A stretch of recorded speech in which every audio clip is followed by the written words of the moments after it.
What's up, America? Neil here from Geauga Firearms Academy. Thanks for watching. Today we're going to cover concealed carry options from your car. So I'm going to be wearing all my regular EDC, my everyday carry gear, and we're going to see how it works actually in a car. Again, I'm not going to have any reduced equipment. I'm going to have my knife that I always carry, obviously my firearm. I always have my flashlight. So we're going to go ahead and jump into a car now and see if we had to get our firearm in an emergency situation. How does that work? Is it possible? Let's check it out. We're in our vehicle, worst case scenario, maybe we're in a stoplight, maybe we just got in our car into the parking lot. Whatever the case may be, maybe even road rage, I don't know. But the point is, here you are and you're going to need to deploy your firearm because you're going to be in a life or death scenario. So let's take a look in detail how I can access this weapon from inside the car safe. Alright, so I'm going to show this in two different ways. This is with my shirt tucked in. Clearly, if this was concealed carry completely, I'd have my shirt over, and we will show that.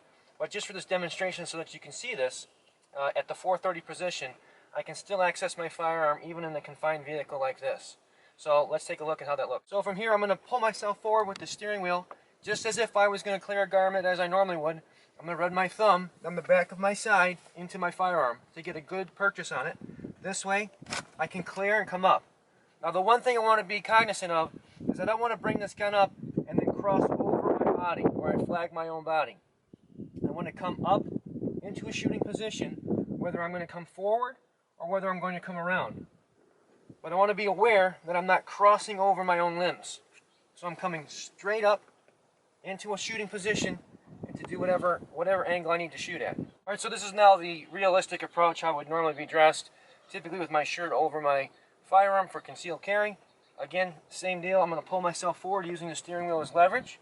I'm going to go ahead and clear my garment, run my thumb back behind the firearm, again clear, come up around my limbs, and this gives me my ability to get my firearm on target, wherever that needs to be. So as I said in other videos, and you just seen, I carry my gun in the 430 position.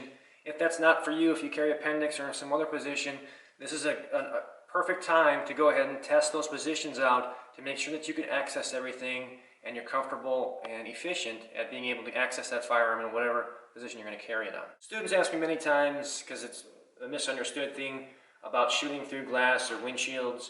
There's some myth out there that by shooting through the window it's going to stop the bullet or deflect it terribly. Shooting through the window, the windshield in particular with the angle, it can slightly change your point of impact, but by a minute amount. And we're talking about self-defense distances where we're going to be very close to our threat anyway.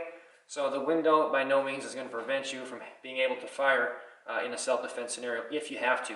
But you do have to understand that you're in a vehicle, and so you're going to have to justify why it is that you couldn't use your vehicle or get out of the way before resorting to lethal force. And as I may have said before, your car, just so we're on the same page, will not stop bullets.